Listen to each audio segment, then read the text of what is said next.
Salut tout le monde, moi c'est Julie, on se retrouve pour une nouvelle vidéo.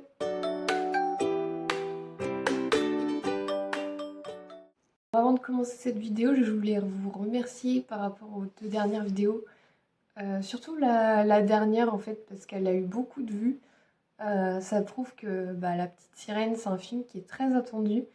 J'aime beaucoup vos commentaires, qui sont très constructifs. Ces derniers temps, j'ai pas eu le temps d'y répondre. J'ai pas eu le temps. D'ailleurs, c'est pour ça que j'ai pas fait de vidéo dernièrement. Mais je vais essayer d'y répondre le plus vite possible. Alors, la vidéo d'aujourd'hui, en fait, depuis que j'ai ouvert ma chaîne, j'ai pas fait de vidéo vraiment sur les livres, à part mon Bookshelf Tour 2021. Donc, ça date un petit peu. Et donc, je me suis dit que j'allais faire une vidéo trimestrielle comme ça, vu qu'on est en avril, de montrer tous les livres que j'ai lus pendant ces 3 premiers mois de 2023. Je pense pas que je ferai de Bookshelf Tour cette année parce que en 2 ans il a pratiquement pas changé, donc je pense que ça sert à rien, surtout si je déménage aussi prochainement. Donc voilà, je pense pas que je vais en faire cette année. Mais il y aura d'autres vidéos, voilà, des vlogs lecture par exemple, etc. Donc je vais vraiment essayer cette année de faire plus de vidéos par rapport aux livres. Alors en 3 mois, j'ai lu 6 livres, ce qui est pas mal. Moi je lis pas très vite, sauf si vraiment c'est un livre coup de cœur et là je peux lire d'une traite. Ce qui est arrivé avec le premier livre que je vais vous présenter juste après. Mais voilà, je suis pas une lectrice voilà, qui lit très vite et j'aime prendre mon temps, tout ça. C'est pour ça que voilà, j'ai pas. Enfin, 6 livres c'est déjà pas mal en 3 mois, mais je sais que je pourrais faire plus, mais voilà, j'ai pas envie. J'ai envie de prendre mon temps. Donc voilà. Alors, le premier livre que j'ai lu en 2023, c'est Prince captif de C.S. Paca. Donc les 2 premiers tomes, à savoir L'esclave et le guerrier. Donc ce livre, ça fait un moment que j'en avais entendu parler. Je me suis dit, fin 2022, fin décembre, je me suis dit, pourquoi pas aller, ça fait un moment qu'il me fait de l'œil, donc voilà, je l'ai acheté. L'histoire raconte celle de d'Amen, qui est le prince et héritier du royaume d'Aquélos, si je ne me trompe pas, oui c'est ça. Que son frère va envoyer en tant qu'esclave dans un autre pays qui est le pays de Ver, si je ne me trompe pas non plus, oui c'est ça. Donc il va devenir l'esclave du prince de Ver, qui est le prince Laurent, qui est un prince assez tyrannique, avec son oncle avec qui ils peuvent pas se blairer. Euh, et donc il va se passer tout un tas de choses parce que Damen forcément va devoir cacher son identité s'il veut pas se faire tuer et se faire passer pour un autre. Et on va voir au fil de l'histoire leur relation évoluer, mais pas que. Donc voilà, je vais pas en dire plus pour pas trop spoiler, mais c'est vraiment un coup de cœur. Je lui ai mis 5 sur 5 parce que enfin, il y a les 2 tomes et les 2 tomes, je les ai adorés, je les ai lus d'un coup. Et en 2 tomes, enfin, il n'y a pas trop de pages, je trouve que ça va. En fait, ce que j'ai beaucoup aimé dans ce livre, c'est forcément la relation entre Damen et Laurent. Pas au début parce qu'elle est vraiment chaotique, mais au fil de l'histoire. Mais aussi tous les enjeux politiques, vu qu'ils sont tous les deux princes, etc. Et que tous les pays alentours, ou presque, sont ennemis, il va se passer tout un tas de choses. Et vu que c'est le demi-frère de Damen qui a pris le pouvoir dans le pays d'Aquélos, il va se passer des choses et j'ai beaucoup aimé, c'est surtout voilà, cette partie politique, tout ça. Moi, c'est ce que j'adore dans les livres de, de Young Adult. Donc voilà. Euh, et j'ai trop hâte de lire la suite. Je sais pas quand est-ce que je vais l'acheter, mais j'ai trop hâte. Donc si vous aimez voilà, tous les enjeux politiques, les royaumes, tout ça, les princes, Ce livre est fait pour vous, je vous le conseille fort. En plus, la couverture est magnifique. Elle était, je crois, on peut l'acheter sous forme d'intégrale, donc les 3 tomes réunis. Je crois que c'est toujours chez Brajlon. Et sinon, vous l'avez en 2 fois comme celui-ci. Je ne crois pas. Si, peut-être qu'il existe en chaque tome séparé. Moi, j'ai préféré prendre en 2 tomes juste pour les couvertures parce qu'elles sont trop belles. Donc là, c'est Damen et sur l'autre, c'est Laurent. Donc voilà. En plus, ça brille, c'est trop joli. Enfin, là, on voit pas trop, mais... Donc voilà pour ce premier livre que j'ai lu en 2023.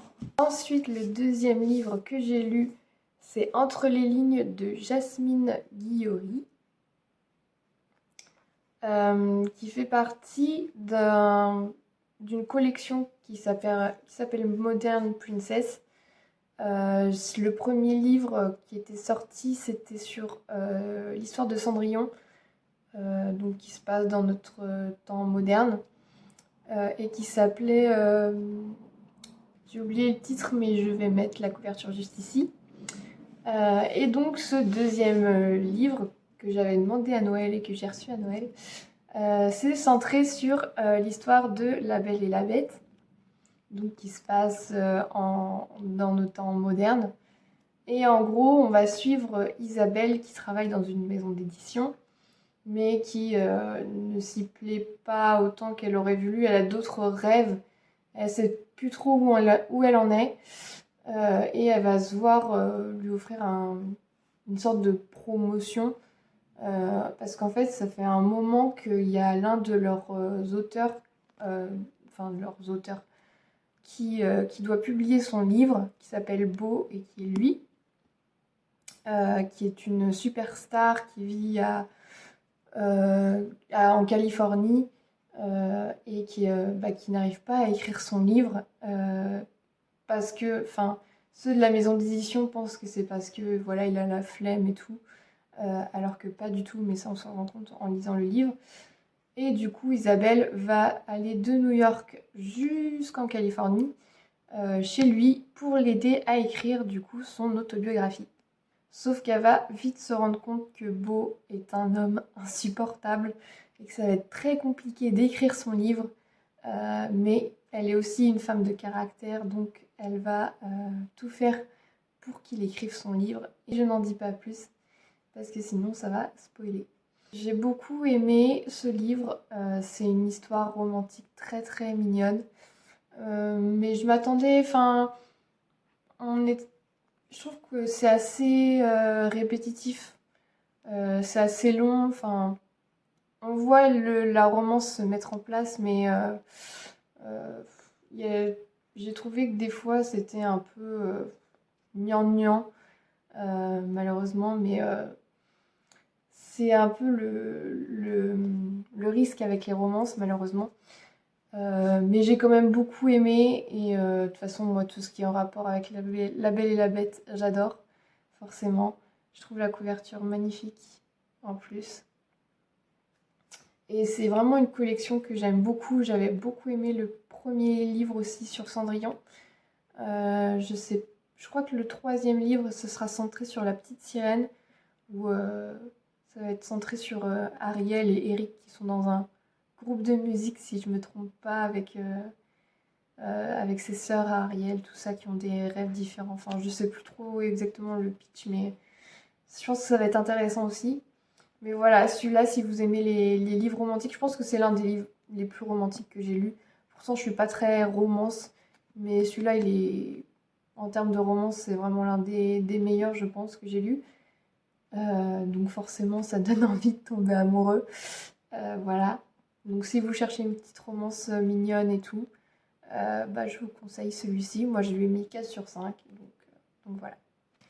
Ensuite, le troisième livre que j'ai lu, c'est Le livre de la nuit de Holly Black, qui est une couverture magnifique. J'ai pris l'édition collector, je vous montrerai un peu après. C'est la version reliée. Je sais pas trop comment vous résumer ce livre, parce que c'est assez compliqué. L'histoire est un peu, assez inédite. C'est vraiment pas ce genre de livre que moi je lis d'habitude et que moi je vois passer en fantasy, donc en fantastique plutôt. Donc je préfère vous lire le résumé derrière la couverture.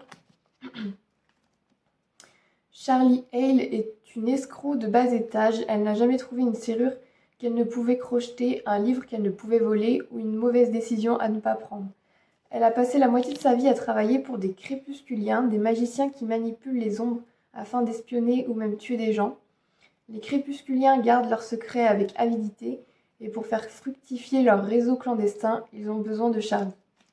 Maintenant barmaid, la jeune femme essaie de s'éloigner de ses erreurs passées, mais sortir de cet univers n'est pas si facile, sans compter que sa sœur a désespérément besoin de magie et que son petit ami, sans ombre et peut-être sans âme, semble lui cacher des choses. Lorsqu'une figure de son passé refait surface, Charlie replonge dans un tourbillon de meurtres et de mensonges. Déterminée à survivre, elle va devoir affronter de nombreux adversaires qui essaient de s'emparer d'un secret au pouvoir terrifiant. C'est alors que Charlie se lance à la recherche du livre de la nuit. Alors, en gros, on est dans un univers qui est le nôtre, sauf que dans cet univers-là, les gens ont des ombres euh, qui peuvent tuer. C'est en fait, c'est genre, on a notre être et il y a l'ombre qui est comme un double de nous-mêmes et qui a des capacités. Pas tout le monde n'a la possibilité d'avoir une ombre comme ça. Et ces ombres, elles peuvent être arrachées à son propriétaire, puisque, par exemple, on l'a vu dans le résumé, le petit ami de Charlie n'a pas d'ombre. Donc voilà, c'est un univers vraiment que j'ai beaucoup aimé, qui est très original. Euh, c'était un véritable coup de cœur celui-là aussi. De toute façon, avec Holly Black, je suis jamais déçue. Euh, Parce que le personnage de Charlie, je l'ai vraiment adoré. C'est vraiment un personnage qu'on retrouve peu dans des livres, je trouve, euh, qui prend que des mauvaises décisions, qui est vraiment une anti-héroïne. Donc voilà, j'ai vraiment aimé ce personnage. Et du coup, c'est vraiment un personnage aussi qui est spécialiste dans les cambriolages, dans les vols. Enfin, c'est vraiment pas une bonne personne, quoi. Et c'est vraiment ça que j'ai beaucoup aimé là-dedans. Euh, et du coup, elle a des commanditaires et elle va devoir voler des choses pour eux. Et du coup, elle va se retrouver à devoir voler le livre de la nuit qui va permettre des pouvoirs qui ne sont pas des bons pouvoirs, etc. Donc elle va se retrouver tiraillée. Est-ce qu'elle doit le voler? Est-ce qu'elle doit... Voilà. Euh, mais j'ai vraiment beaucoup aimé. Il se passe plein de trucs et la fin ne sera pas du tout celle que vous pensez. Vraiment, on est sur un cliffhanger et tout. Je crois qu'il y aura une suite. Mais pour moi, la fin, elle est vraiment bien. Donc voilà. S'il y avait pas je pense qu'il a été écrit de sorte à ce qu'il... Si jamais, voilà, il n'y a pas de suite, la fin fonctionne quand même. Mais j'ai hâte de voir ce qui pourrait se passer dans le deuxième livre parce que déjà, là, ça fait vraiment une bonne conclusion, je pense, la fin. Donc voilà, je vais vous montrer un petit peu à quoi elle ressemble déjà. Et si on enlève la couve...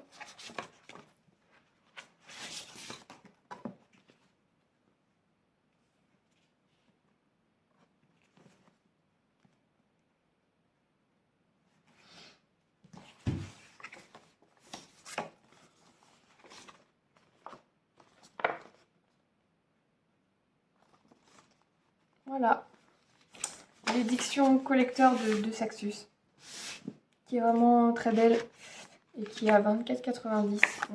Donc voilà. À l'intérieur des pages, elles sont trop belles. Donc je lui ai mis 5 sur 5.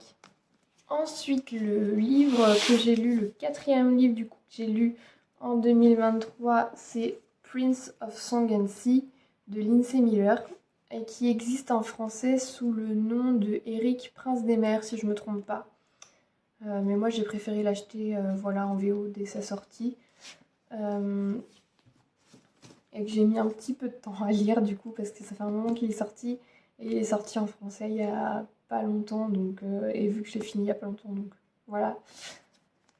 Du coup ça raconte l'histoire de la petite sirène sauf que c'est sous le point de vue du prince. Eric c'est pareil une nouvelle collection de Disney. Disney Prince Novel donc ça va être vraiment une collection centrée sur les princes. Je trouve l'idée vraiment géniale. En fait, ils ont réussi à imbriquer une histoire dans l'histoire qu'on connaît déjà. Et c'est super bien fait. Il y a eu très peu d'incohérences par rapport au film d'animation. Ou alors vraiment des petits détails. Enfin, trois fois rien, quoi. Et ça a permis aussi de développer l'histoire qu'on connaît déjà. Donc ça, j'avais trouvé ça vraiment bien. C'est un peu court. Ça se lit très vite malheureusement, mais après le film, enfin la petite sirène est court aussi, donc c'est pas étonnant. Il a rien à voir avec le film live action qui sort le mois prochain, mais ça peut fonctionner aussi, je pense. Euh, Quoique, je crois qu'il va y avoir des différences par rapport au film d'animation, par rapport à Eric, donc je suis pas sûre finalement. C'est vraiment basé sur le film d'animation. Et vu que le prince Eric, on le connaît très peu finalement, on le voit beaucoup, mais on n'en sait pas beaucoup sur lui. Ce livre va permettre de développer son personnage euh, et de découvrir que lui aussi, il a un secret par rapport à la mère, tout ça. J'en dis pas plus pour pas spoiler, mais voilà. Et la fin, elle est pas tout à fait pareille. Enfin, si, elle est pareille, mais la fin, toute fin, le mariage avec Ariel, tout ça, et il va y avoir des petits trucs en plus, j'en dis pas plus, mais c'était un bon livre. Je dis chapeau à l'autrice parce que écrire un livre comme ça va pas être facile. Faire en sorte que tout soit cohérent avec le film qu'on connaît, tout ça. C'est un film qui est voilà, d'aventure, avec des personnages en plus, tout ça. Et c'est super intéressant, moi j'ai beaucoup aimé aussi.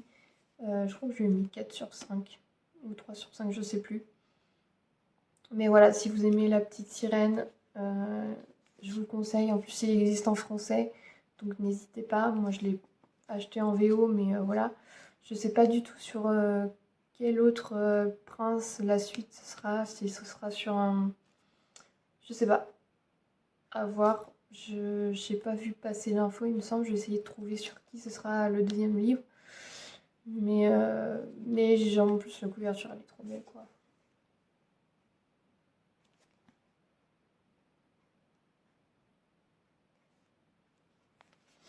Je préfère la couve VO avec voilà l'écriture un peu comme ça, plutôt que la couverture française qui est un peu plus, je sais pas, les couleurs sont pas trop les mêmes en plus, je crois. Celle-là, la couverture elle est beaucoup plus vive en termes de couleurs par rapport à la française, donc ouais, je préfère vraiment celle de la version originale. Donc voilà, si vous aimez La Petite Sirène, n'hésitez pas à lire ce livre, il est vraiment bien, il prolonge bien l'histoire et tout qu'on connaît, donc voilà. Ensuite, le cinquième livre que j'ai lu, c'est Le suppléant du prince Harry. Je crois que c'est l'un des premiers livres autobiographiques que je lis. Et donc, c'était pas n'importe qui, je commence pas avec n'importe qui. Ce livre, c'est vraiment un pavé. Il en avait des choses à dire, le prince. Euh, et forcément, on va l'acheter par rapport voilà, au potin sur la famille royale, tout ça. Et c'est vrai qu'on en sait un peu plus sur les relations entre les membres de la famille royale et tout ça. Notamment entre Harry, son frère, son père, sa belle-mère, sa grand-mère, son grand-père, tout ça. Mais c'est aussi, je pense que c'est pas que ça ce livre. C'est aussi, vu que le prince Harry fait partie d'une famille royale, c'est pas n'importe qui et tout ce qui lui arrive en fait, c'est des choses qui arrivent à une poignée de personnes sur cette terre et j'ai trouvé ça super intéressant en fait. Des rencontres, je sais pas, des rencontres avec des stars,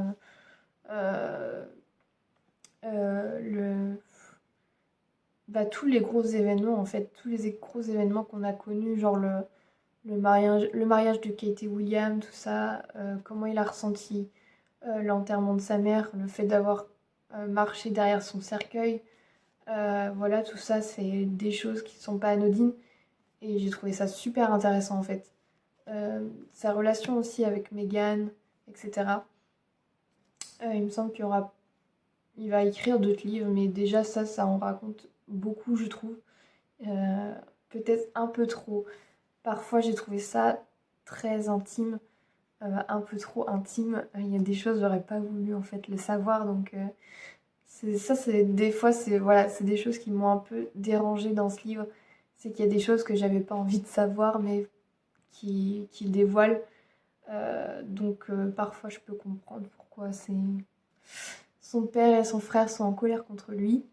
C'est pas très étonnant vu tout ce qu'il révèle là-dedans, la façon dont bah, on voit qu'il aime son frère et son père, mais il y a des choses, voilà, révéler des choses comme ça au monde entier, je trouve que ça a vraiment osé de sa part. Donc voilà. Mais c'est un livre à lire si vraiment vous vous intéressez à la famille royale d'Angleterre, au prince Harry, tout ça. Parce que finalement, il est quand même intéressant. Et comme je le dis, ouais, il vit des choses que nous, on ne vivra jamais. Donc juste pour cet aspect-là, je pense qu'il est intéressant à lire.